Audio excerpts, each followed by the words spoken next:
Fanny. And nothing surprising until now. We saw a target ban the previous game with Kalea. I don't believe maybe they will actually ban her again. We saw now right now we're seeing a Onic Basha ban and versus we are Aurora seeing a ini Zushin ban. grand Is Lunar final going to ban Kalea and not give a games chance the for Onic Future to actually go for it, 2025. or will they have something else to say? I like Onic they are continuing the same banning for them, Fanny and Zushin. They're trying to eliminate Zushin and Fanny. But to be honest, your Rod is right. They banned Kalia because we have a lot of Kalia today, and all the one who picks Kalia, he's the MVP. That is very true. That is very true. They're not giving it a Kalea. chance. They're not giving Onic a chance to go for Kalea. But we still have lots of heroes available in the meta for the ban list, and we are waiting for the last ban. Of course, it's going to be Grok. They're not letting Grok also be there, although they won against Grok in the first match, but he was annoying for them, so they said, okay, no, we're just going to ban him. Right now, first pick from Aurora, TNZ, he's still thinking who to go for. Might be Lancelot. As a first pick, yes. Yeah, might be Lancelot as a first pick, or they might actually rush and go for a mid laner pick, probably. Not sure, but I believe it might be Lancelot or it might be a Hayabusa. But Hayabusa as a first pick is hard. Hilda. They're going for Hilda. They're going for Hilda. I forgot about Hilda actually. They didn't ban it. Yeah, they didn't ban Hilda Hilda. They went for Hilda immediately, which means that they're actually forcing Onic not to go for a squishy hero kind of jungler, just like YSS or Hayabusa or Lancelot, because it's very easy for Hilda to actually stun them and slow them. So they most probably might take that gamble on that, or they might go on the safe side and go for a Fredrin pick. Hilda was banning during the two games, but they are very comfortable with YSS during Hilda ban. But now it's a little bit confused, little bit. They are not comfortable now, but for Onic, they choose Lonux and Esmeralda. Like they have an answer and they are comfortable with these two picks. They ban Zushin, they ban also Eve, and the best pick for now on, Lunux, and we want to see Aurora Gaming. Maybe they will go for Fasa, or maybe they can go for Kimi, and we have Valentina. Yeah, we do have a Kimi, we do have a Valentina. There might be a good option. They might go for Kadita as well. Yeah, Kadita also. Kadita also is a good choice. Kimi is going to be a hard choice for them since Lunux is actually very strong. But they went for Kimi and they're going for Hayabusa, so they're going for kind of a squishy jungler, since they actually have Hilda, so they would comfortably go for a Hayabusa pick. Kimi, on the other hand, is a gamble, to be honest. Wouldn't say this is the best pick as a mid laner, but Rosa is not a person that you would actually kid around with, so we will see. As we have now, also Zushin is open. Yuzong, we have Lapu Lapu, we have Ruby, and still Harith, but they will not focus on these. We will say it in maybe in ban phase 2 and picks 2. Lancelot. Interesting. Lancelot versus the Hayabusa, and Lancelot, it will be a very good pick against Hilda also. Actually, Lancelot is such a very hard pick for Kairi. It's not easy facing heroes like Hayabusa and Hilda, but of course Kairi is Kairi. Kairi is not someone to mess around with, so he knows his ways around using Lancelot. I'm pretty confident of him. Right now we are in the second ban phase. Of course, we have a Ruby ban. This is actually the first time we get a Ruby ban today. Yeah. Yeah. Right now we're waiting for Lunar as well to go for the second ban phase, the second ban phase for Team Aurora. Who do you think they would ban? We have Harith and Yuzong. Also, for a god lane, and also XP lane. But until now, we didn't like know saw any limit testing, and every team knows their limitations and knows we will not risk it for the like in the finals. Sometimes Aurora we are seeing some risks taking for them, but Onic they are playing on the same like safe side. Interesting. They're now targeting Gacha rugi. some moments with them and initiating the fights also because Gata it's very good like for initiating the fights damage he can take the damage little bit until the team he can dealing the damage and taking more comfortable during the fight. Yeah, actually, I can see from, of course, Lupi from Onic right now. He is banning Yuzong, and actually, the last ban would be a targeted ban for a roamer or a gold laner. In that case, these are the two options that would actually seem viable for Team Aurora, since Onic still didn't go for a fighter or an XP laner, and actually no, they do have an XP laner. I mean a roamer or a gold laner. So I believe they might go for a gold laner ban. Makes more sense than a roamer ban, but of course maybe, but still, you know, like it's not easy because, you know, Onyx roamer is very strong. They might target him more than the gold laner. Malam-malam terus Yep, orang ini they memang. went for a chow Onic ban. memang. Yep, so they are actually focusing on Onyx roamer in that case. Right now, we are in the fourth pick for Onic, so Malamnya udah we are waiting kemalaman for a ada. gold laner or a roamer in that case.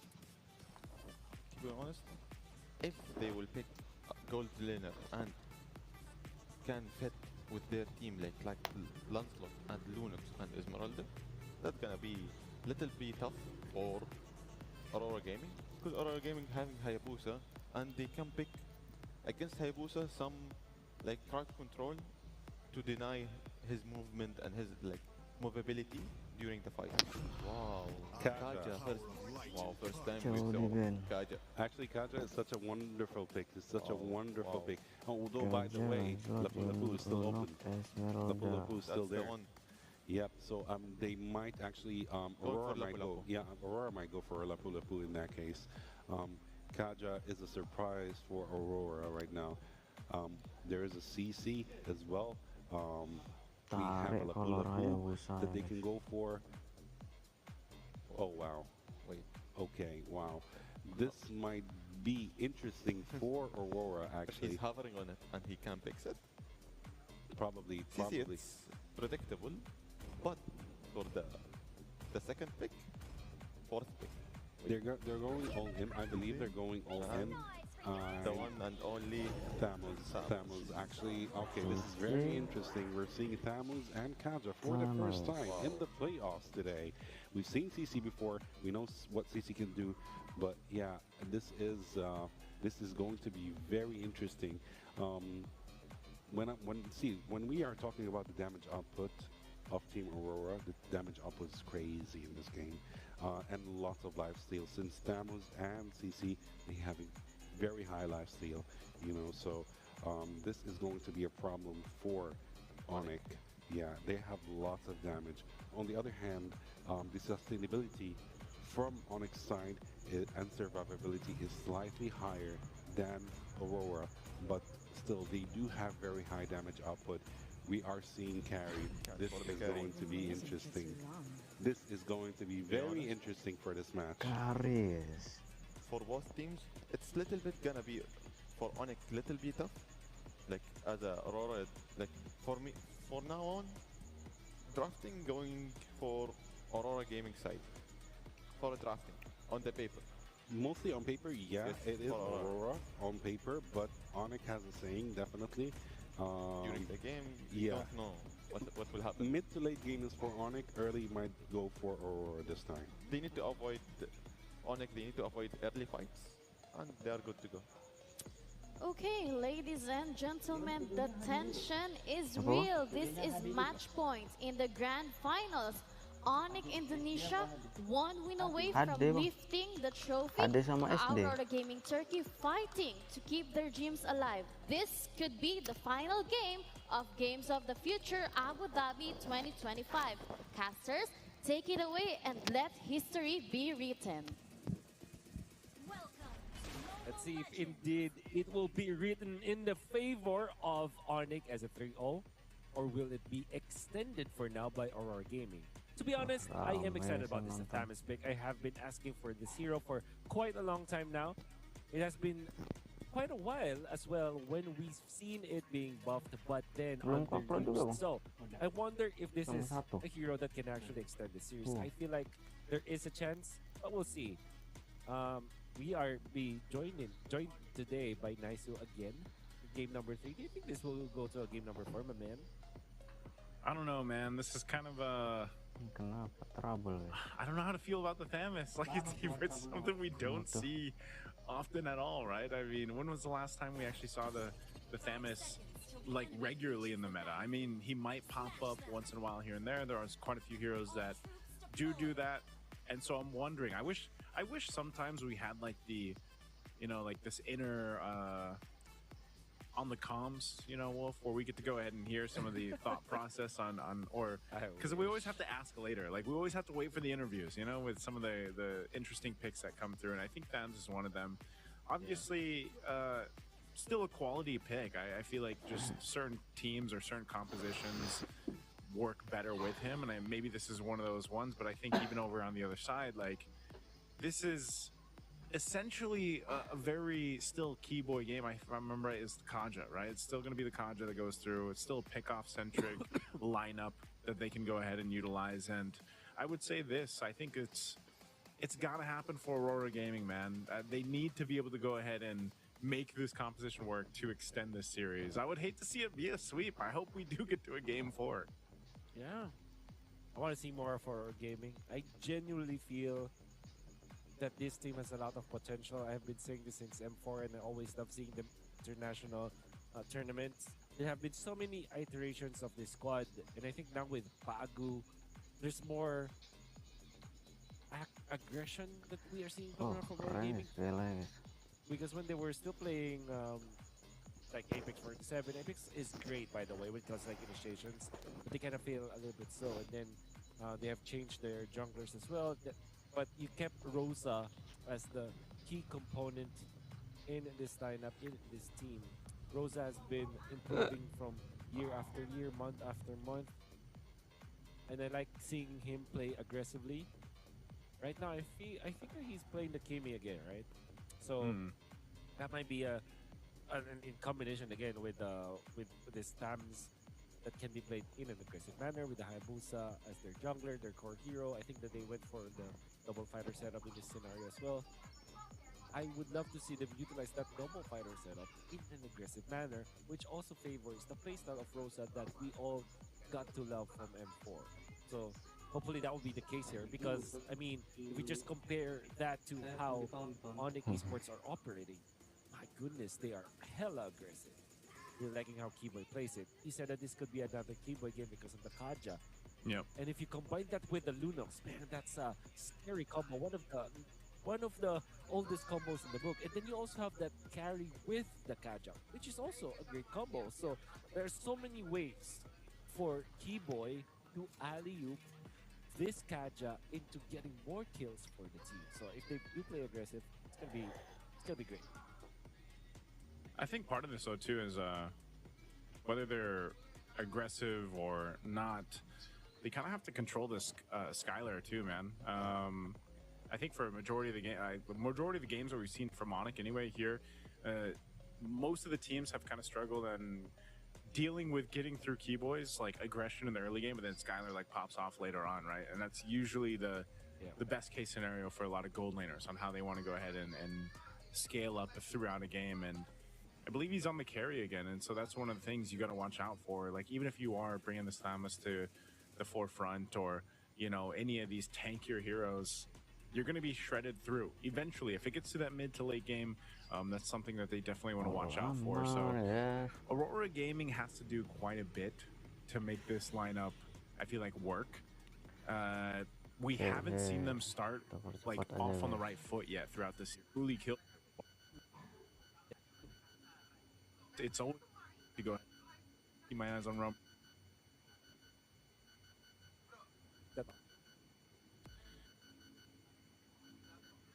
For being paid. Gonna be. Yeah.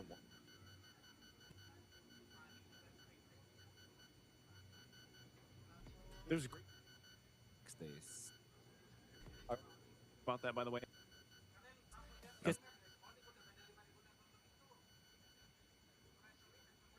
To get back their family. So yeah. Okay. The Filipinos or Southeast Asians that are participating in games in the future, they really have big sacrifices just to participate here. So yeah, big W's to them. Big W's. Let's jump into the game. Game 3 here. Wolf, thank you so much for the story, but that is 100% true. And now it leads us to this, man. Game 3, championship point right now for Onic Esports. Aurora Gaming are looking to even the series or get to it. At least get one game under the belt so they can extend it to 5 games. We got to see if that happens. Whoa. Would be already getting quite low. Aurora Gaming looking quite, whoa, Skylar too. They're finding some minor wins across the board here. Putting Onic low as well as forcing some of those battle spells. Kairi is just level 2. Will actually skip the orange buff, but he did take away the Crammer from TNZ. Now, what that means is that TNZ will not have as much farm as he would want to have. Unless Aurora Gaming will be able to contest the orange buff for Kairi himself. But yeah, you can see some of the moves coming up from Onic. It looks very anticlimactic. It looks very nerdy when I talk about it. But the fact that they're taking away some of these farms is going to be important. Like this one, right? There's the Crammer was taken by Kairi, but in exchange, Lunar takes away his own Crammer, right? So the war of attrition is so important in the early game. And Aurora Gaming kind of felt like, okay, they're not going to be pushovers in this grand final. They are going to be fighting back already, pressing the advantage, pressing the attack in the early stages of the game. That's what I said they had to do. You know, Aurora Gaming has to get their foot started right away into this match, and they seem to be wanting to do that. TNZ is level 4. He's got the Shadow Kill available. Wasn't going to go for it just yet. Doesn't want to overextend in this. Turtle's going to be for the taking, though, and it's going to be started up by Kairi as it has throughout the series. We'll see who gets it. Kairi secures the turtle. Shadow Kill going to be used as well. TNZ could be in trouble. He does get away with a sliver of health left. Luckily, he doesn't go down. But Onic will get that objective. Now they're going to put pressure here on the purple. They know TNZ is low, and this is an opportunity for Kairi to go ahead and potentially take this purple buff away from Hayabusa, and he'll do just that. How great was that? Setup movements coming out from Kairi, showing us finesse with this Lancelot. We know that he is more than able to do that. No, you don't have to explain that. That's Flicker Divine Judgment. That Keyboy has probably done so many times. So the way that they set it up, they forced him to be in that spot because of their aggression in the purple buff. And then Keyboy is already prepped up for that. Even Sans is there as well. They didn't even have to commit more flickers after Keyboy's flicker. My goodness. Onic are they're just on the mission now, man. That's Keyboy, man. You know, that's why I'm saying it doesn't matter if it's the Kaja or the Cho that we usually see, tell the Tigreal. You know, there's so many roams, but the best roams out there play this nearly the same. Now some pressure in the mid. Shadow Kill is going to be used, but it is going to be split up. He could be in trouble. 1 HP. He is Keyboy. That's what I was saying, man. He actually stays alive. Good thing Kairi was there to help kind of juggle that Shadow Kill. And you know what?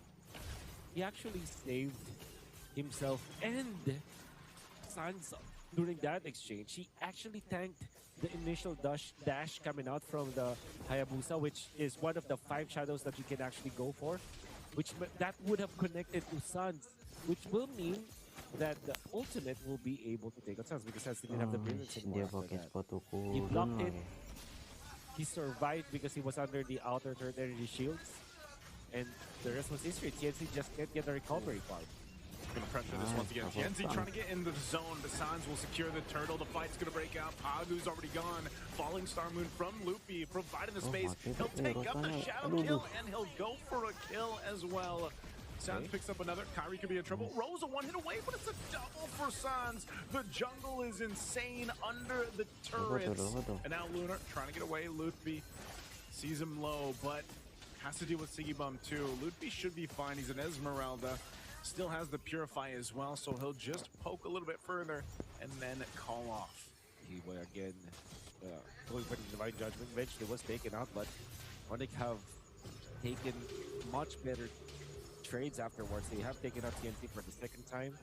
Rosa almost outplayed Kairi in there, but Kairi just hold on to Sans. Sans gets the double kill on top of the turtle kill, by the way.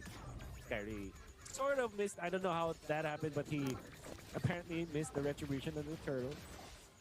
Good thing Sans was there to pick up the stack and take that. Now TNT again, third death on the Hayabusa. Hey, that's not where you want to be for the Hayabusa, and at this point, it's just Kiboy going in with a Divine Judgment every time that flicker's available.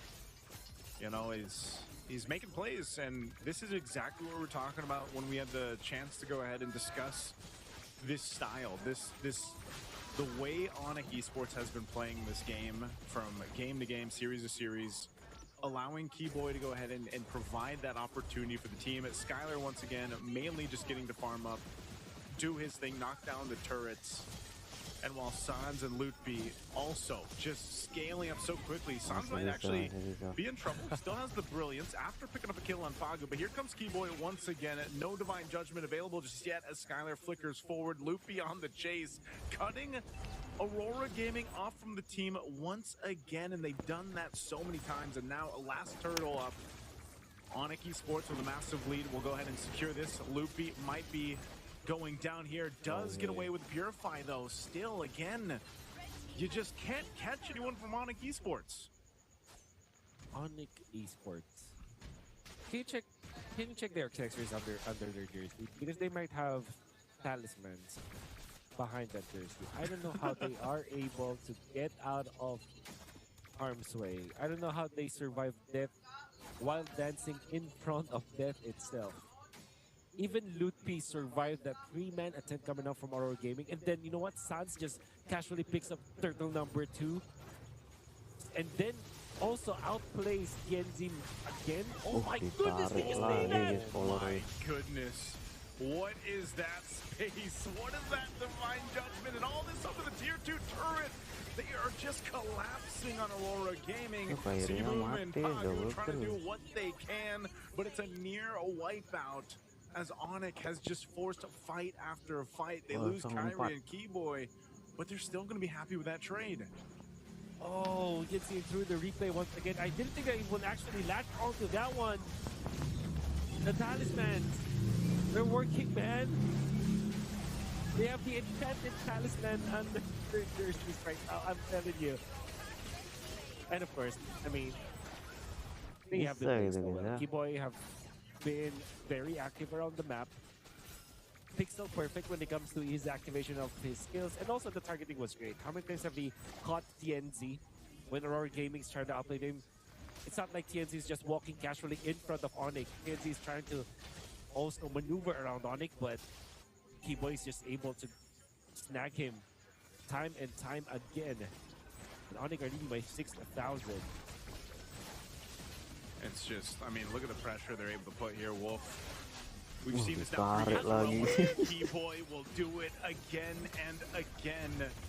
Picking up TNZ 0 and 5 right now. Just completely shut down the jungle. And Onic Esports with Lord coming up, they'll just send to Kairi. The rest of the team will deal with this. Kiboy finally goes down.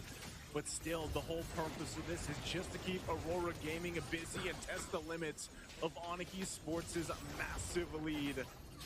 Lunar just jumping forward with Kairi and Forno, and there's nothing they can do. A turtle, or Lord is already going to be nearly secured here as Kairi gets that. And the tier 2 turret falls down bot.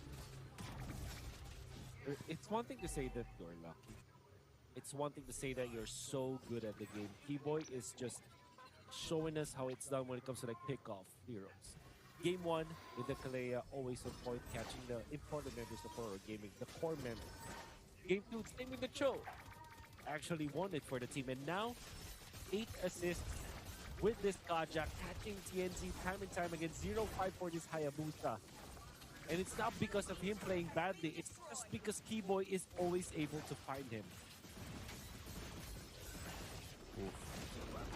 Holy shields are still going to be here. Look at this Lutfi. Jumping in time and time again. We've seen Lutfi do the same thing. Doesn't matter what hero is he playing. He'll go 1v3, 1v4. Holy defense finally going to pop in the bottom. Top nearly there as the tier 2 in the mid falls. Onic once again knocking on the base of Aurora Gaming just the same way. They have 3 games in a row at this point. What can Aurora Gaming do but watch as their base is pushed in? They need something to happen here. They'll clear out the waves the best they can, but some of the damage has been done. Holy defense is down. And that's just 10 minutes into the game. Left also golding for Onic. Don't have the holy shields anymore. Keyboy does have the flicker now. And he's threatening. He's threatening. He's ready, dude. Oh, let's see if he does it. Once again, he's going to go forward. He's actually quite low. Keyboy buying some time. He finally dies. But Lunar's in exchange. Pagu to follow. Onic on the jump. Shadow kill already going to be used. They're going for Loopy. Loopy just gets enough shield to survive. Brilliant's going to be used. They're going to get the flicker out from Sans, but it's all part of the plan as Kairi will clean up the kill. Sans is nearly unkillable, man. He hasn't died yet. From series to series, he's been so low on the deaths. He's done such a good job at just surviving at the last moment. Yeah. What a bait and switch coming out from Sans as well as Kairi. With through the wall, you really would bite that if you're Aurora Gaming because then they will punish. The pressure is up for Onic. They're not letting go of their foothold into the base of Aurora Gaming. 11 minutes, they're already leading by 11,000 gold. That's 1,000 gold per minute. Think about it. Yeah. They're not stopping Lutfi. B-boy. There it is again, Divine Judgment right on target. It doesn't matter if you Conquer Inferno or not. Lunar is gone and deleted. Skylar once again showing this shredding here on the carry. But again, that's one of the things. It's just very intense for Onic to try and scale up this way. You know, game after game. 3 games in a row now. It's literally been the story here. As Aurora Gaming just kind of seeing what they can do, but there's never been a time for them to breathe. You know, if you think back all the way from game 1, Wolf, it's been this has been the case. This is some of the cleanest that we've seen Onic Esports play in international events, and I don't know where that weak point is going to be for them here, or where that hope, that light is going to be for Aurora Gaming to turn this around. Yeah. Not to say that it's not possible. We've seen games flip around before, even with 10,000 leads. Yeah, that's right. But it usually takes a certain type of blunder or mistake from the team leading right here. And so far, Onic Esports has not showed much of that potential to make those blunders. Tapi harus dipaksain sih kalau Keyboy only pick up the fleeting time at this point. But that generally means that he is way tankier. And now Onic, they're preparing for another Lord push. Lord making his way down bot. That bot turret does fall. Top nearly down as well. Kairi going in with a puncture. Thorn Rose just distracting Aurora Gaming. A vengeance already going to be used from Sigibum. And now Lord's going to be dealt with. The rest of the members. Oh, they're actually just going to take out Lunar. They don't have the wave pushing in just yet. But Onic Esports can see the win in sight here. The championship in sight for Games of the Future 2025, nearly there, 15,000 gold ahead. Way more than the minutes of the game already. Top turret's gonna go down, they jump in, just deleted with this kind of lead. It's not even fair. Onic Esports goes for another pull. They'll clean up Sigibum, a shadow kill to try to buy more time, but TNC's gone, and they'll make it a wipeout. And Onic Esports are your champions with a sweep here in this tournament. They'll go for one more. Keren guys. For Games of the Future 2025 in Abu Dhabi. no moment. Onic juara guys ya, juara satu. It's not their fault. It was just Champion. Onic Esports reading them like a book. The draft was perfect. The execution even Akhirnya better. Onic MPL Esports are juara. back in their winning ways. They're now Ini champions once again in juara. an international event. M7 harus T-Boy juara is guys. phenomenal all throughout. And though everybody played so well inside of Onic Esports, you can never deny that this series is decided by that guy. And his name is T-Boy. And I'm sure that we will learn more from them, and I'm excited to hear more from this team. Nice, by the way. What a journey it has been for us, and thank you so much to all of Mana people that pialanya? viewed Gua nggak and enjoyed diangkat nih. and Yes, sir. watch this journey unfold with us as well. But that's it for us. We'll be signing off. Thank you so much. Gonna be throwing it over to the stage. 3-0. One more time, give it up to your champions, Team Ini lah tinggal satu nih bang. Onic. Kosong. Listen up, I want to hear from each member of the team. No excuses whatsoever. Congratulations. Huge win for you guys. What does winning this trophy mean to you and the rest of the team? I think for me it's really Kairi nice masih bisa bahasa Inggris momentum guys. for the upcoming tournament, which is M7, and yeah, I think me and my team really did great in this tournament. Amazing. Before you guys came into Abu Dhabi, did you expect to win? Like, did you guys knew that you were gonna win this tournament? I think so. Amazing. All right, listen up, guys. Champions of the MLBB tournament right here in Abu Dhabi at the Games of the Future. This is it. This is the moment you guys have been waiting for. You're just about to lift this trophy right in front of you guys. Are you guys ready? Are we ready, Abu Dhabi? All right, on my count, here we go. Team Onic, 5, 4, 3, 2, 1.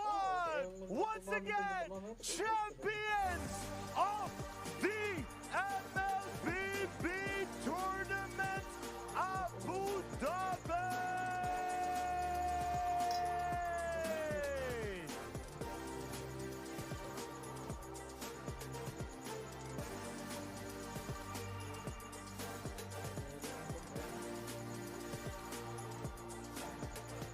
Well done, Team Onic, officially crowned as the champions of the MLBB tournament. This is how we do it at the Games of the Future in Abu Dhabi. One more time, a bigger round of applause to your winning team right here. A much deserving win for Team Onic in Abu Dhabi. You guys are able to come in close to the stage to capture this moment. Stand up, Abu Dhabi, and a bigger round of applause to Team Onic right here. Wow, what an incredible achievement for Team Onic tonight. TM7 TLPH kan bang, ada kan? Itu nanti paling grand final ya bang.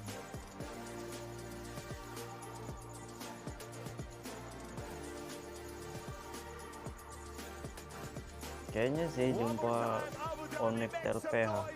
Team Onic, the champions! MLBB Abu Dhabi tournament right here at the Games of the Future. Come on, everybody, get closer to the stage and let's capture this incredible moment. The entire Aurora. team of Team Onic with a clean 3-0 win.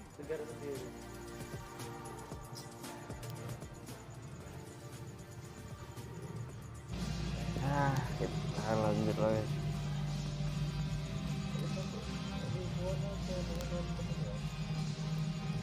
Oh, monet bang.